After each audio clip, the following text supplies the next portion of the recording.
نوتدونی اولین فروشگاه نوت موسیقی در ایران.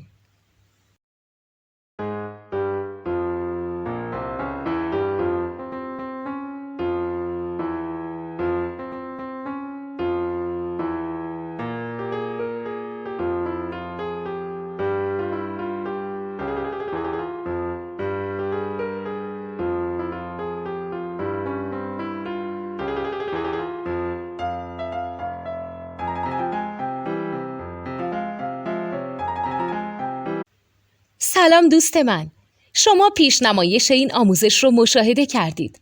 برای دیدن آموزش به صورت کامل میتونید به وبسایت نوت 2 که مرجع آموزش موسیقی هست مراجعه کنید. همچنین برای تهیه نوت موسیقی مرتبط با این آموزش هم میتونید به وبسایت نوتدونی که بزرگترین آرشیو نوت موسیقی در ایران هست مراجعه کنید.